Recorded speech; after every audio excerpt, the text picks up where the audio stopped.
Okay. So with the help of Hashem, we're going to speak about the meaning of Hoshana Raba. Tonight is the night of Hoshana Raba. And the book that I'm basing myself on is Kitzur Kavanot of the Ramchal, which is one of the most important books that Am Yisrael have, because the Ramchal, he was a master of saying like rules, saying like a general understanding of different things.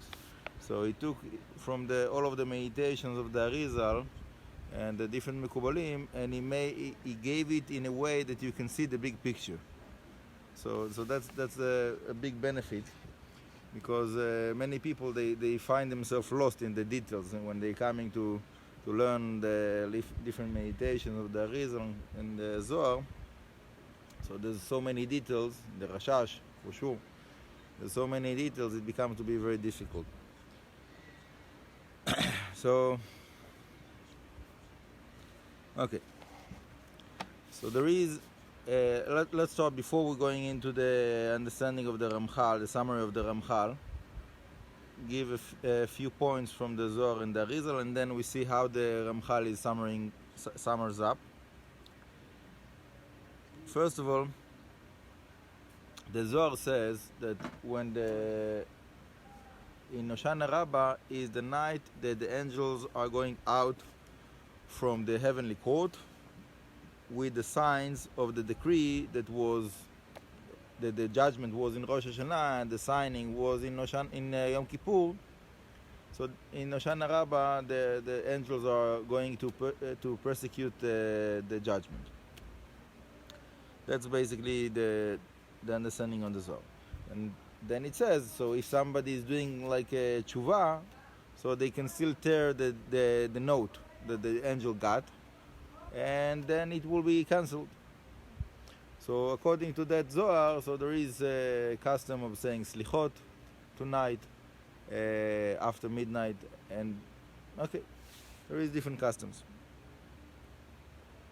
Now the Arizal is explaining what does it mean, that article of Zohar.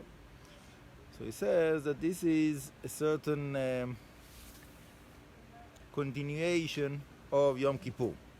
Yeah? Meaning, in Yom Kippur, we're talking about the Chotam, the seal of Yom Kippur. For example, we know that there is four things that needs to be double sealed, right? Wine, meat. There is few things that they need to be double sealed, otherwise they might get to be not useful for us, to put it in a nice way. So we need to double seal them, right? So what is the spiritual meaning of that? So the Arizal explains that those things are significant for us because they are symbolizing a certain aspect that needs special guarding, right? When you have something special, when you have a special diamond, so you can't just like put it in your shelf in the house. You have to put it in a good place, in a safe, in a way that it will be kept. Otherwise, probably a thief will come and take it, very likely. So because we want to show that there is things that are precious, that need special guarding, so we give it the double seal. Okay.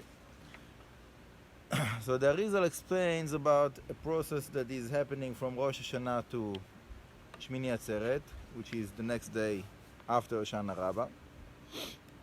And within that process, we have few stations. Okay? We have few stations that are significant. So obviously, Rosh Hashanah is the beginning. Obviously, Yom Kippur is an important station. And Hoshana Raba is also important station. Okay? It's last day of Sukkot. And to finish up the preparation for the unity that needs to take place, in the next day, which is Shmini Atzeret. So for that purpose, to complete that process of preparation, we need to make sure that the Hoshana Raba will be done properly. Okay?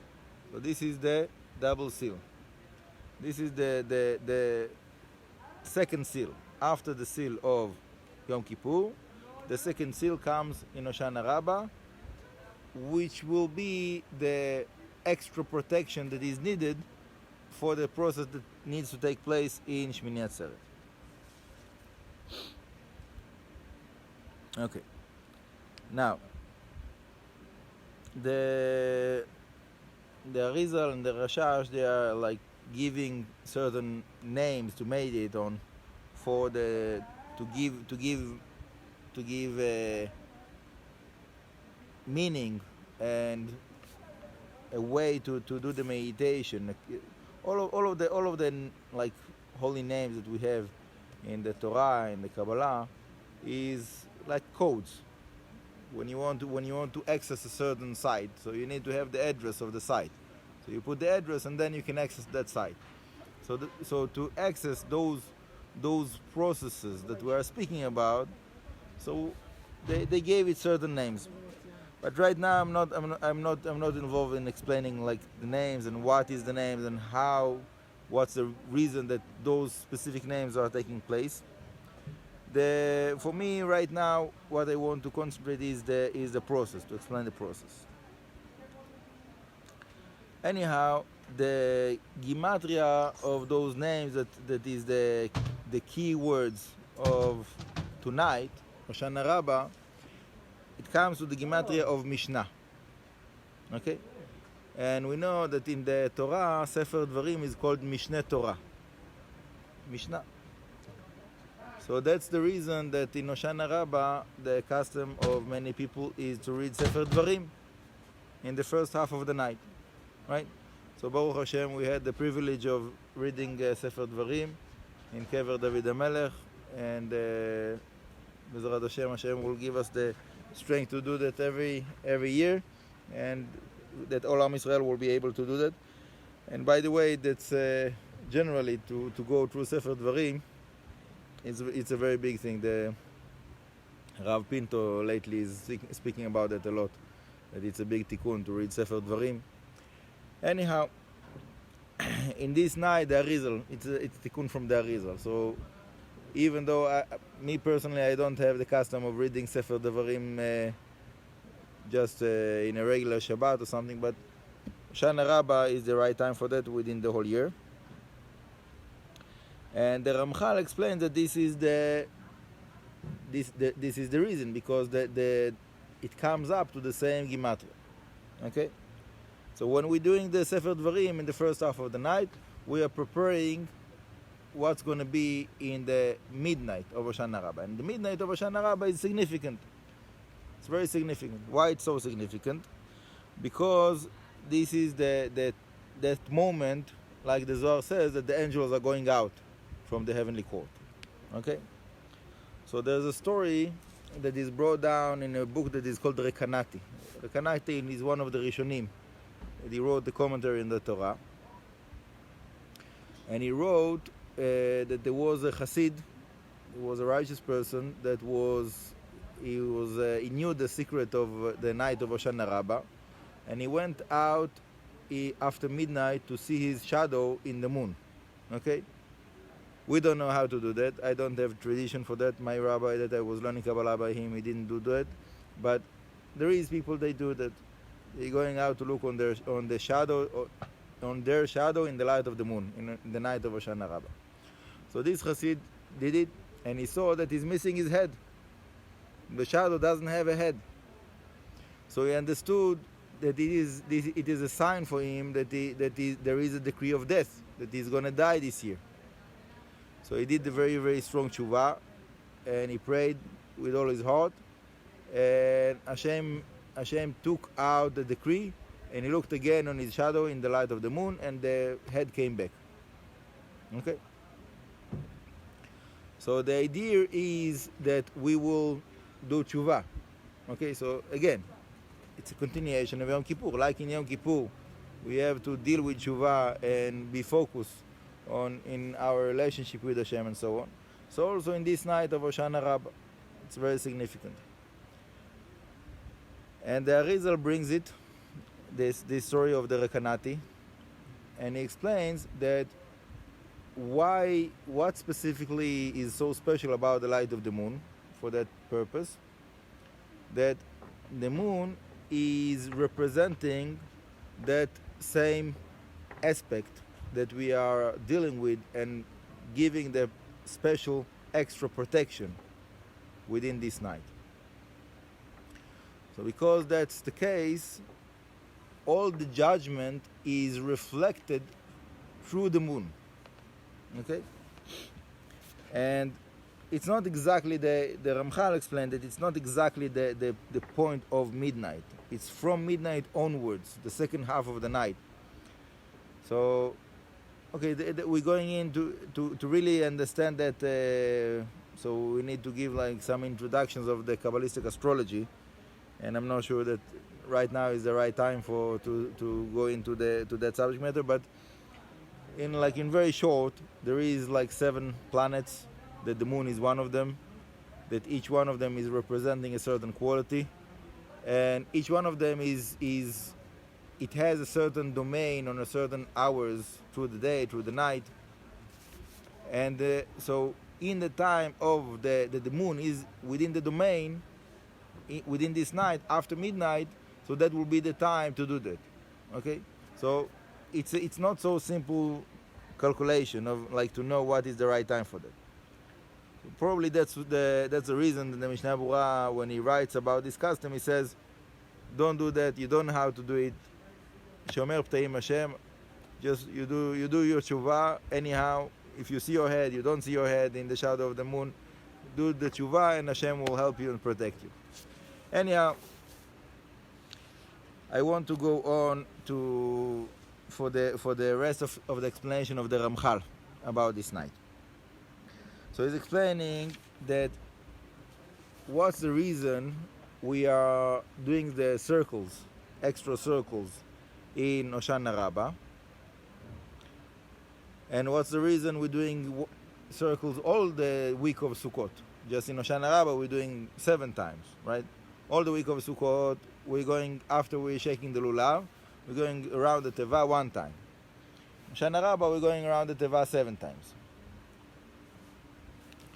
So the Ramchal explains that all of the 7 circles that we're doing through the days of Sukkot is to sweeten the seal, the first stage of that protection that we did in Yom Kippur. And then the 7 circles that we are doing in Hoshana Raba is to sweeten, to give the sweetening of the second stage, which is happening tonight, in the night of Hoshana Raba. So every time those circles that we are circling the Teva is a process of sweetening the judgments, okay? Which is a big subject matter that I spoke about many times, and it's never enough because that's a big portion of what we're doing all the time, to make the judgment to be sweetened. No one wants to have judgments on him. So the way that we can't avoid the judgments, but we can make it them that it will be sweet, to awaken the mercy of Hashem. Anyhow, that's a basic understanding according to the Ramchal to the circling that we are doing. Now, again, we're doing 7 circles in Hoshana Raba, right? After we're shaking the lulav, we're doing 7 circles with a lot of prayers. So what's the understanding of those 7 circles? So we see that it is a certain reflection of the 7 days of Sukkot. So it is within that 7 circles, it is also functioning as the last circle of, as we're doing every day of Sukkot. So that will be the 7th. And also, it is the same circle is also a beginning of the set of the 7 circles of Hoshana Raba itself. right? So those that follow the classes that I gave, so in the Kabbalah we have the 7 lower Sfirot, Chesed, Gvura, Tiferet, Netzach, Hod, Yesod, Malchut, that are the days of Sukkot, right? So today we are in the 7th day of Sukkot. This is the Malchut, this is David HaMelech, right? David HaMelech is the Ushpizin, David HaMelech is representing the Malchut. And also the 7 circles that we're doing in Hoshana Raba, it's also the same idea. So every time we are circling the Teva, it is related with one of the Ushpizin, it is related with one of the Sfirot. It's the same structure. So when many people, they're having a hard time with those different meditations because it doesn't make sense to them. They don't see the structure. So that's what I said in the beginning today, that the beauty of the Ramchal is that he gives you the structure. He's explaining the structure, right, without all the details that are within that. Anyhow, the word Hoshana that we're saying over and over within the prayer when we are circling the Teva, if you do the Gematria of Hoshana, is the Gematria of 216. 216, Rayu. Rayu, Reish Yud Vav, 216, is also the Gematria of the word Gvura, right? So you see that it is one against the other. So there is Gvura, there is judgment. We want to sweeten the judgment, so we're saying Hashem, Hoshana, Hashem, please save us, right? To awaken the mercy of Hashem, to make that Gvura, to make that Rayu, to make that judgment to be sweetened, right? And now the Ramchal is going into something very, very interesting about what is the meaning of Tzion, right? Here we are in Har Tzion, Baruch Hashem, and it is very, very significant. What's the special significance of Tzion? So the Ramchal here says that Tzion is related with Yesod. Okay? And the Ramchal says that this is Bet HaMikdash. So is it Bet HaMikdash or is it Har Tzion? Okay? Well, every time we're saying Tzion in the prayer, in the Tehillim, many times we see the word Tzion. So what does it mean? It means Bet HaMikdash, or it means this place here where Kever David HaMelech is. So I heard from a few tzaddikim that really it's both, right? In the Tehillim, you see it says, Ketal Hermon al Hararei Tzion. What is Hararei? Is 2. It's plural, right? So there's 2 mountains, at least 2. There's a general rule in the Gemara. It says Mi'ut Rabim Shnaim. When you have plural and you want to say the least, what is the least of plural? Is 2. So simple understanding of Hararei Tzion, it will be 2 mountains that are called Tzion. So there is Har Tzion and there is Har Habayit that is also called Tzion. So what's the difference between them? So that's what we see here, that there is the Yesod and there is the Malchut. Okay? And there is many tzaddikim that are coming here and they are speaking about that point, and they say that this is the Yesod and the Kotel and the Har Habayit is the Malchut. Anyhow, going back to the Ramchal says that there is Sion and there is Yerushalayim. 2 different things. Sion is one thing, Yerushalayim is expansion of the light. Sion is the source of the light, and when the light expands, it fills the domain of Yerushalayim. So what is special about Yerushalayim? Obviously there is many things, but one of the things that the Ramchal is speaking about, he says that Yerushalayim have 12 gates. Okay? We're not talking about the physical Yerushalayim. We're talking about Yerushalayim Shel Mala, the heavenly Yerushalayim. So the Yerushalayim Shel Mala have 12 gates. And the Ramchal explains that it is, okay, is again going into all kinds of the names, letters that are the structure of those names.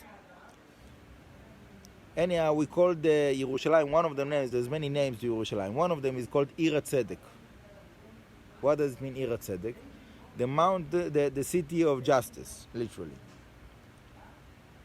So Tzedek, it's brought down many times in the Zohar, that Tzedek is something that is like judgment, right? There is people that they say, I demand justice. What they mean? They mean I want the judgment to be executed, right? I said many times, I like all those people, they speak about other people. They want the justice from other people, but no one wants that someone will demand from him that he will be he will be in that judgment. Anyhow, that's a different point. We need to fix ourselves first, and then to ask for others to fix themselves. So Yerushalayim is called Ir HaTzedek, and that means that it needs sweetened, right? The tzedek needs to be turned to tzedakah. What is tzedakah? Tzedakah is that there is the judgment, there is what I need to do, and there is the tzedakah that it's more than what I need to do. I'm doing extra. Yeah, I need to pay my worker $100. I give him a tip, 110, 120. I'm giving extra. So it's not the judgment. It's not what I need to do. It's more than what I need to do. It's to do extra, right? So this is making the judgment to be sweetened. Now, this is the reason that many tzaddikim, they are speaking about the need of tzedakah generally, and specifically in the days of Sukkot, in Yom Kippur, preparation for Yom Kippur, Hoshanah, all of that. The tzedakah is a big portion of the way to sweeten the judgments. So now, if you look on the word Yerushalayim, you will see that you have what I said before, Rayu, Reish Yud Vav, within the word Yerushalayim, right? So that the 216, which is the gematria of Gvura, that needs to be sweetened, is built in within Yerushalayim, right? So you have another Lamed Yud Mem, Yeru, and then Shalayim, right? So Shalayim, that will be the second part. What is Shalayim? Is like the word Shlim, completion, right? So you have the Rayu, that is the part that needs to be sweetened, and you have the completion. And then we need to understand that, again, we're talking about the heavenly Yerushalayim.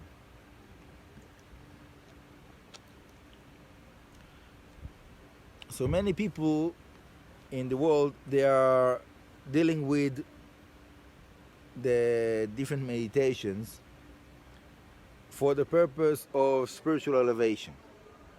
Okay?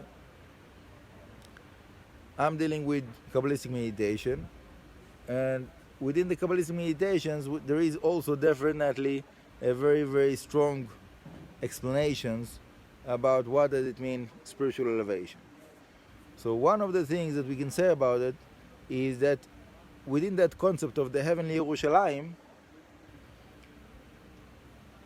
we have an opportunity to experience spiritual elevation, to elevate within our consciousness to the heavenly Yerushalayim.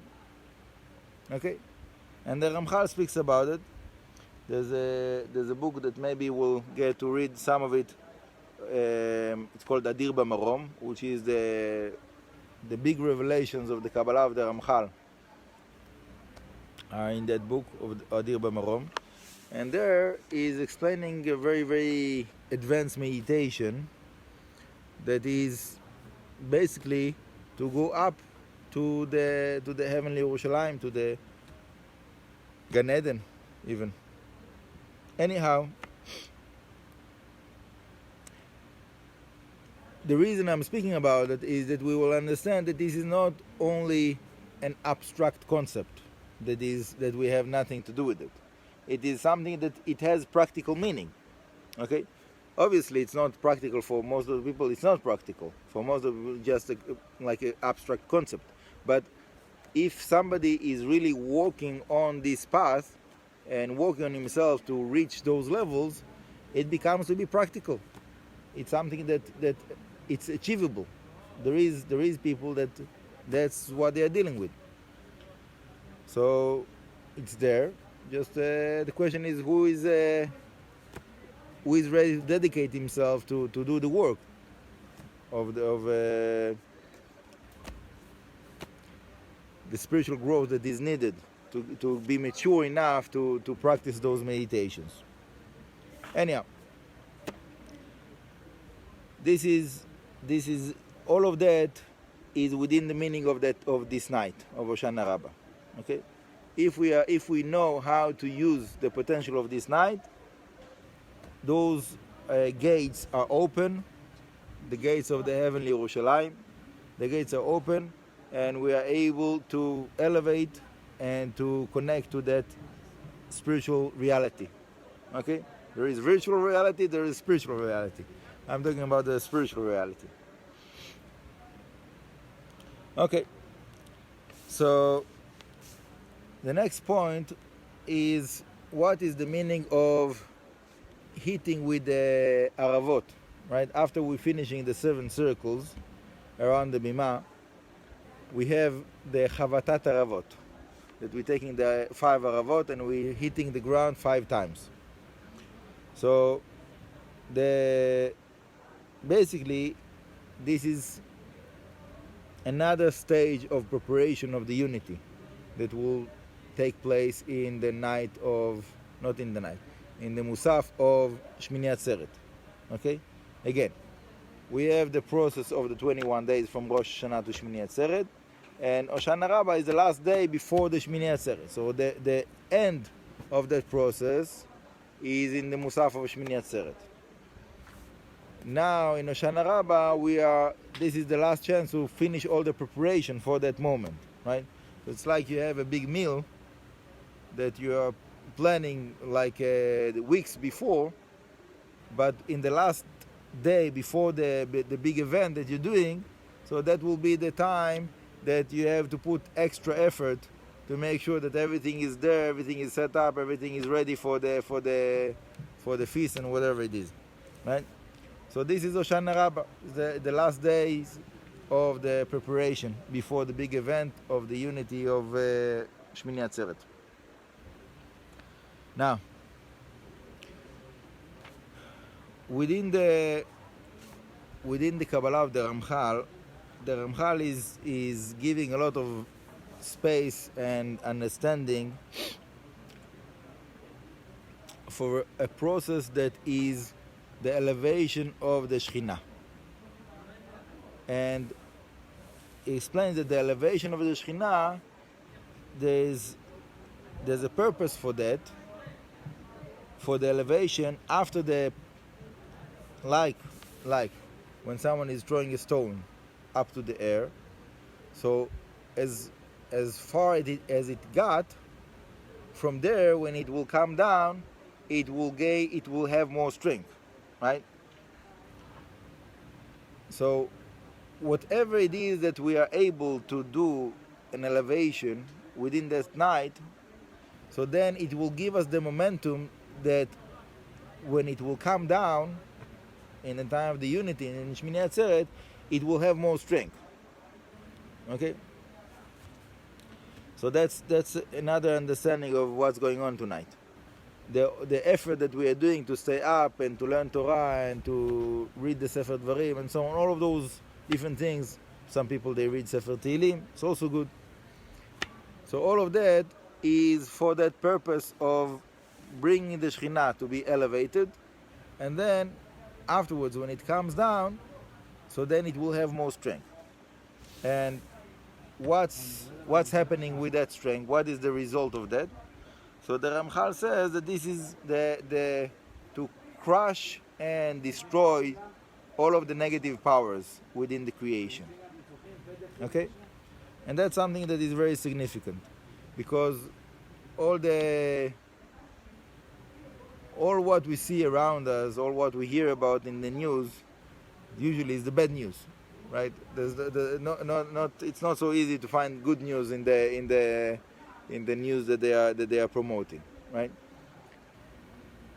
What's the reason? Because Hashem wants to wake us up, that we need to do more efforts, right? To get rid and to nullify all of the negative powers that are within the creation, right? The Rav Vichai that I was learning Kabbalah by him, he said, how do you know if you prayed good, if your prayer is good and accepted? If after you finish to pray, you open the news and you hear about someone that is suffering, so it means that you didn't pray strong enough, you didn't pray good enough. In the ultimate way that we need to look forward for, what is a good prayer? That it's doing the tikkun, that there's no one that is suffering afterwards. Finishing, to finish all of those negative powers that are taking place. So that should be also the one of the goals of the prayer of Hoshana Raba, with the circles and all of that, with the extra prayers and circles that we will do in Simchat Torah, Shmini Atzeret. All of that is for that purpose. And in other words, what's taking place is a revelation of the kingdom of Hashem. Why? Because as long as there is negativity, so the negativity, as if it's not really so, but as if it's denying the kingdom of Hashem, right? People are asking, if Hashem is really there watching us, so how can he let this, that, all kinds of different things to take place, right? So it means that they're taking all of the negative things that are happening, and they're using that as a proof to say that it can't be that Hashem will let something like that to happen. So if it did happen, so it means that he's not really taking care of us, something like that, right? What's the way that we explain those things? That the kingdom of Hashem is here, definitely, but most of the time it is hidden. We don't see the revelation of the kingdom of Hashem. So because it is hidden, the hiddency of the kingdom of Hashem is letting all kinds of negative things to be shown, to take place, as if they are really, there is something that is negative that is really affecting. Okay? So one time I gave a parable for that. That the parent, he want to test his children to see how they behaving when he's not around. So he's showing them a show as if he's leaving the house, but really he's hiding, and they don't see him. So they think that they are by themselves in the house and they can do whatever they want, but really the parent is there and he's watching them. So they are doing a mess, whatever it is, taking the candies without permission, this, that, all kinds of different things, right? Doing whatever they want, and they don't realize that really the parent is there and is watching them, right? Only when he will open the closet and they will see that he was hiding within the closet all the time and he was watching them, then they will understand. So this is, in a certain way, it's a parable for us to understand what is taking place in the creation. Yeah, Hashem is always watching. Hashem is always there, but He's giving us an opportunity to be what we need to be, to do what we need to do. So what is the test? The test is that we think that He's not watching us. When the children, they know that their parent is watching them, so then they are behaving themselves because they are afraid, right? So if there was a revelation of the kingdom of Hashem, there was no place for anything negative to be around. Because people think as if Hashem is not watching them, so then they let themselves to do all kinds of different things. Anyhow, there's a lot to speak about in that aspect, but the point of the matter, going back to the meditation of the Ramchal for this night, and Shacharit in Hoshana Raba, and Shmini Atzeret, and generally, all our life, our goal should be to bring the revelation of the kingdom of Hashem. And with the revelation of the kingdom of Hashem, the result is that there's no space for the negativity, right? If you open the door and you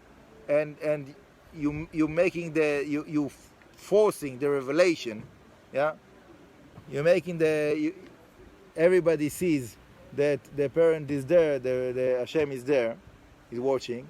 So then there's no space for anything negative to take place.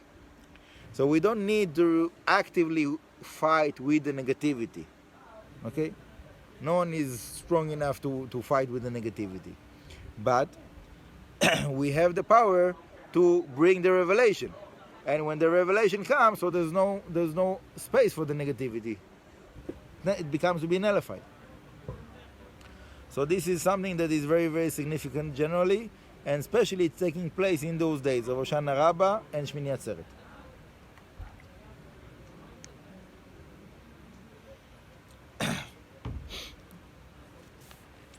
Okay. Now,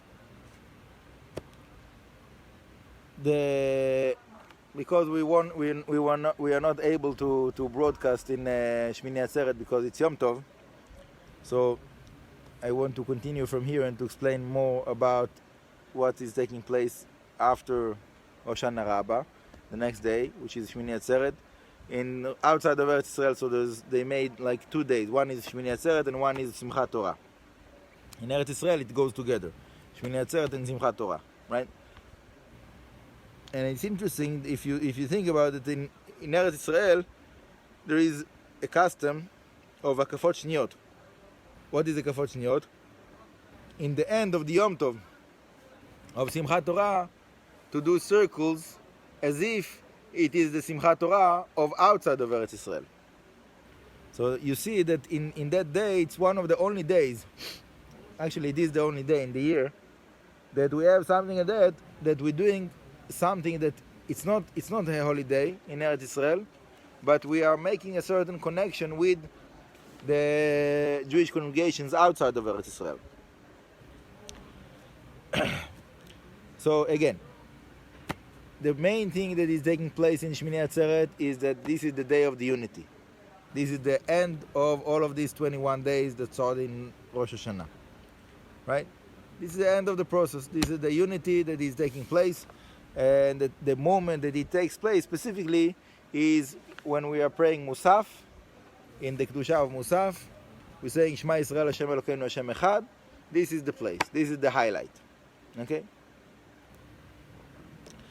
Now, unfortunately, there is many people that they are in lockdown in their houses. They don't have minyan. They don't have repetition of the Shliach Tzibur. So they don't have Kedusha. They don't have... so what does it mean? They are not part of the unity? So then my answer is that whenever someone is praying by himself, he doesn't have minyan for whatever reason, so he can do all the meditations as if he have minyan. Okay, so how to do that? So if someone is praying by himself, is saying in Musaf, Magen Avraham, Mechayei HaMetim, and then after Mechayei HaMetim, you have in the Sidur the Kedusha. He cannot say the words of the Kedusha because by himself, but he can read in his heart and to do the meditation in his heart as if he's within the congregation, and to connect with his heart to the other congregation that they are saying Musaf with the repetition of the Shliach Tzibur. So this is the highlight, right? But around that moment of the unity, all the most of the Simchat Torah is that we're dancing with the Sefer Torah and around the Sefer Torah, right? This is the main thing that is taking place in Simchat Torah.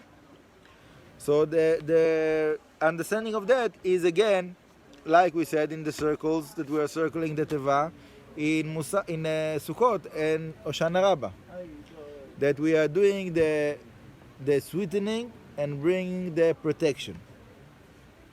Okay? All of that is taking place also in Simchat Torah. But obviously, because this is the day, we are finished already the preparation.